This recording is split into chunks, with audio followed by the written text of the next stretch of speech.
Hello, health seekers. Your host, Sophia, here. You know that moment when life feels like a straight, predictable road? You've got your map, your playlist, your snacks packed. And then, out of nowhere, the universe throws a detour sign so big it knocks the wind out of you. Maybe it's a job loss, they break up, they health scare. Or maybe it's something subtler but just as seismic. A dream that doesn't pan out, a relationship that changes shape, a version of yourself you no longer recognize in the mirror. I'll never forget the year my entire life flipped upside down. I was living abroad, building a career I loved, when a family crisis yanked me back home overnight. One day, I was sipping espresso at a cafe in Paris, convinced I had it all figured out. The next, I was sitting on my childhood bed, staring at the same glow-in-the-dark stars I'd stuck to the ceiling at age 12, wondering how everything had unraveled so fast. And the hardest part, there was no villain, no single mistake to blame. Just life doing what life does, changing without permission. Hear what I wish someone had told me then: you're not lost. You're just in a chapter you didn't outline. We like to believe we're the authors of our lives, but the truth is we're more like gardeners.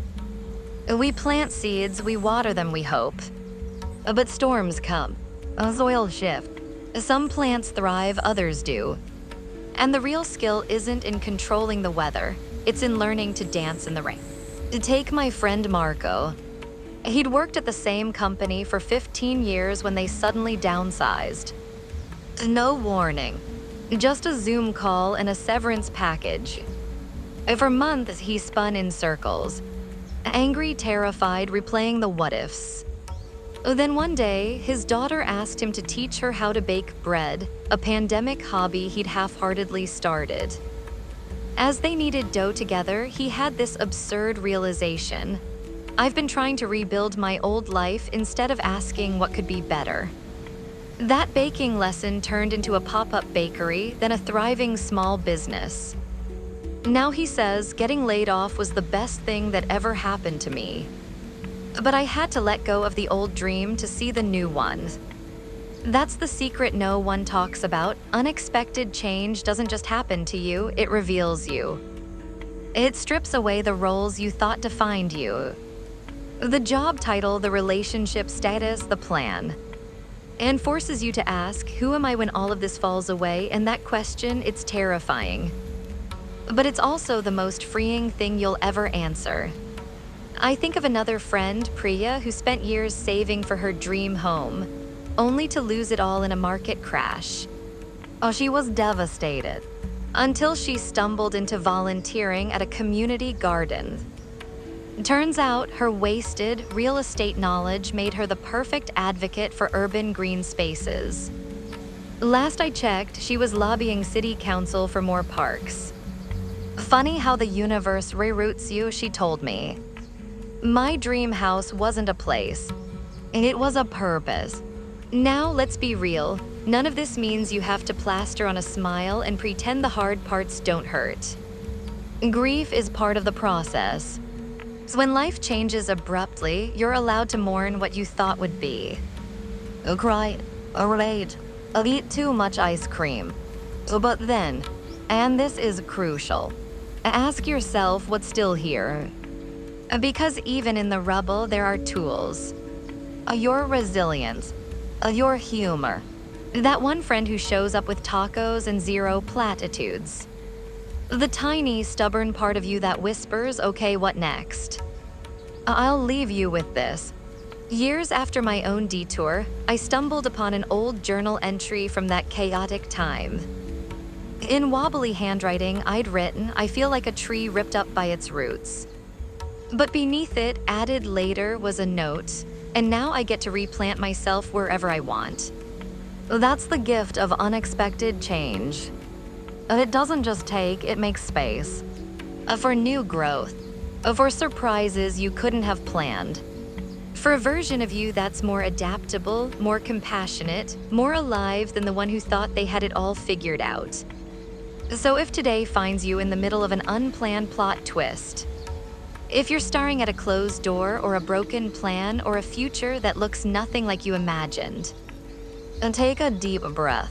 Then look around. Oh, the next chapter isn't written yet.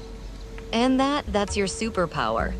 You ever have one of those moments where failure hits you like a gut punch? Where you're left staring at the pieces of what you thought would work, wondering how it all went so wrong? Yeah, me too. In fact, I've got a whole scrapbook of failures. Some small and laughable, others that kept me up at night, replaying every misstep. But here's what I've learned: failure isn't the opposite of success. It's the tuition you pay for it. Let me tell you about my first big, humiliating, can't believe this happened failure. I was 23, fresh out of college, convinced I was going to take the creative world by storm. I'd spent months working on a project, my magnum opus, a screenplay I just knew would get me noticed. I sent it to every producer, every contest, every connection I had.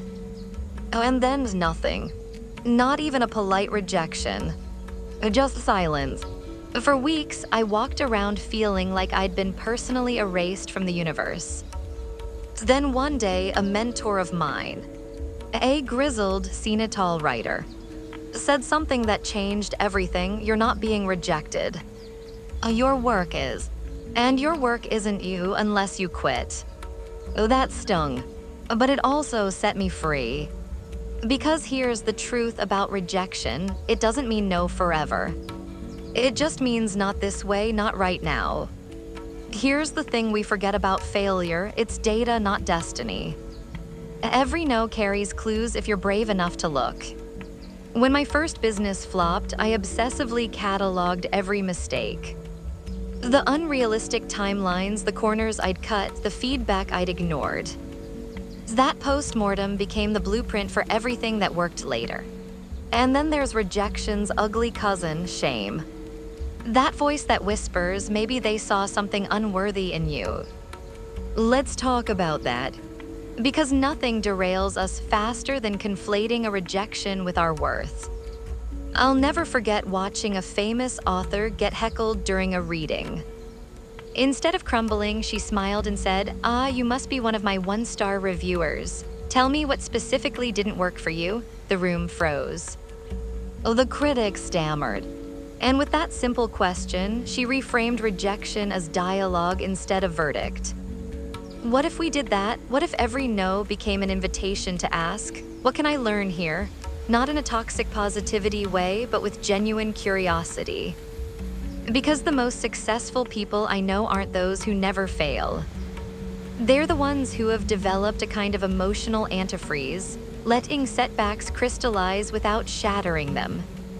A student in one of my workshops once shared that she'd been rejected from every grad program she applied to. Devastated, she took a random admin job to pay bills. That job introduced her to a field she'd never considered. One she now loves. Turns out, she said, I wasn't rejected from my path. I was redirected to it.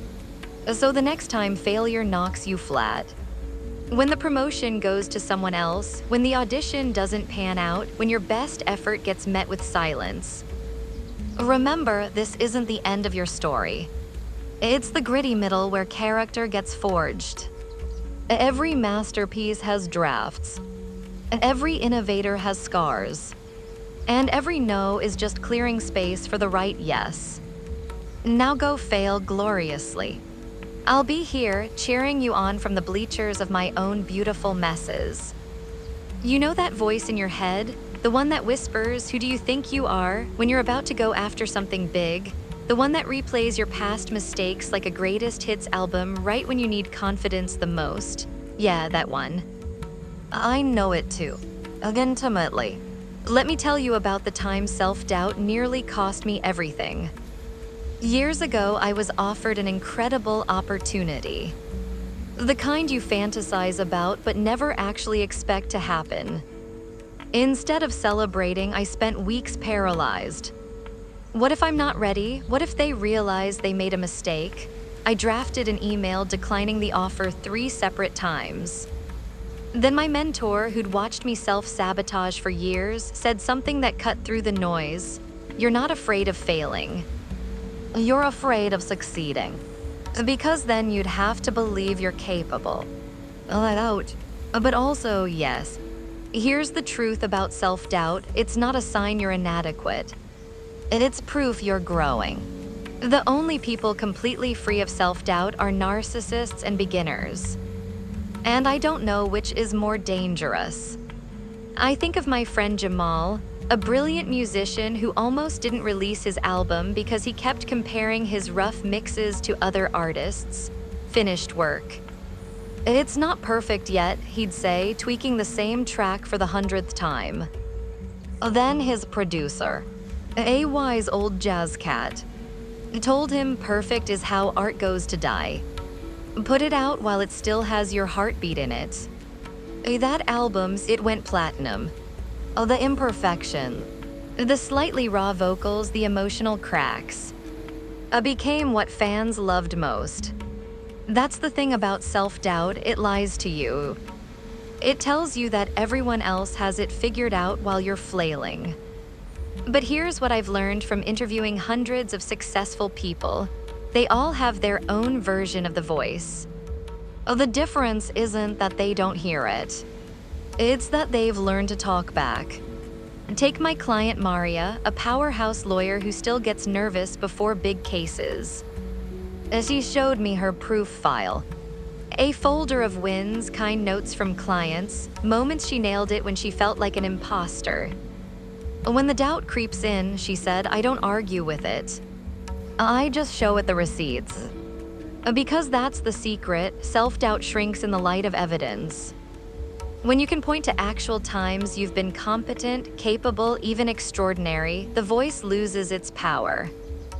But sometimes the doubt runs deeper. It's not about your abilities, but your worthiness. It's like my college roommate who grew up hearing she'd never amount to anything. Even after she built a thriving business, part of her still expected someone to tap her on the shoulder and say, we've realized you don't belong here. It took her years to understand. No external success can silence that voice. You have to become the parent, the mentor, the friend to yourself that you needed all along. Here, what helps me on bad days. I imagine my self-doubt as a frantic little intern in my brain. Eager but inexperienced. Trying to protect me by keeping me small. So I don't fire it. I thank it for its concern, then hand it a coffee and say, I've got this. Because at its core, self-doubt is just your mind's clumsy attempt to keep you safe. The problem is, safety and greatness live in different zip codes. Every meaningful thing I've done, every risk worth taking, every truth worth speaking, has required me to walk hand in hand with doubt rather than waiting for it to disappear. So next time that voice hisses you're not enough, try this. Take a deep breath and answer, maybe not. But I'm becoming. Because growth isn't about having no doubts. It's about no longer letting them drive. You are allowed to be both a work in progress and a force to be reckoned with. In fact, that's exactly how masterpieces are made. I remember the loneliest period of my life vividly. I just moved to a new city for my dream job. On paper, everything was perfect. But each night, I'd come home to an empty apartment, eat dinner over the sink, and wonder why my heart felt so heavy when I was supposedly living the dream. The irony, I was surrounded by people all day. Colleagues, baristas, strangers on the subway. But no one saw me. Not really. I started wearing headphones everywhere, not to listen to music, but to have an excuse not to talk. The loneliness wasn't just sadness, it was shame. Why can't I just be happy? What's wrong with me? Then one rainy Tuesday, everything changed. I was sulking in a coffee shop when an older woman slid into the seat across from me. Mind if I sit here? Everywhere else is taken. I mumbled something non-committal, already resenting the intrusion. But then she did something extraordinary. She noticed me. Not my clothes or my phone, but me. You look like someone who needs to hear this today, she said, pushing a book toward me. It was a collection of letters between artists. One line jumped out, "Loneliness is the place where we meet ourselves. If we can bear to stay long enough." That's when it hit me. I hadn't been running from lack of connections. I'd been running from myself. Here's the truth no one tells you about loneliness. It's not a sign you're broken. It's a signal. A kind of inner GPS saying you're ready for deeper waters. The ache you feel, that's your capacity for real connection announcing itself. That's the alchemy no one talks about. Loneliness transforms when we stop seeing it as emptiness and start recognizing it as capacity. The space between who you've been and who you're becoming. The fertile ground where new connections take root. I think of my grandmother, who lost my grandfather after 60 years together. The loneliness nearly swallowed her whole. Until she started baking. Every Thursday, she'd make loaves of challah and deliver them to neighbors. "I'm not hungry," she'd say, "but someone might be." Those bread deliveries became bridges. To the young single mom downstairs, the widower across the hall, the college kid missing home. By the time she passed, her lonely apartment was always full of people fighting over who got to sit in her favorite chair. Here, what I've learned from moments like these: loneliness isn't the absence of people. It's the absence of meaningful people. The ones who get your weird, who sit with you in the dark, who don't need you to perform happiness. And those connections, they start when you dare to be the friend you need first. That's why I want you to try something today. Something tiny. A smile at the grocery clerk like you mean it. Text that friend you've been meaning to reconnect with, they're probably lonely too. Join the book club, the hiking group, the volunteer shift. Not because you're desperate, but because you're alive. And alive things reach toward light. And in those moments when the loneliness feels like too much, when it's 2 a.m. and the world seems asleep without you, try this, put your hand on your heart. Feel that steady rhythm, that's you showing up for yourself. That's the bravest kind of company there is.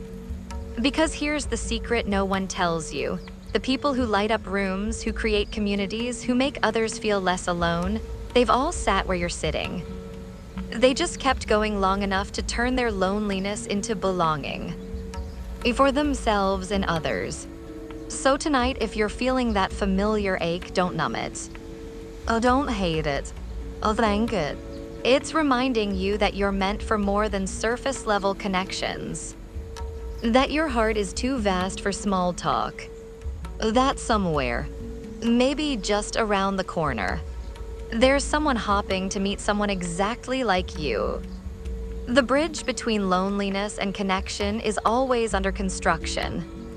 But you're already the architect. Now pick up your tools. I thank you so much for listening to this podcast.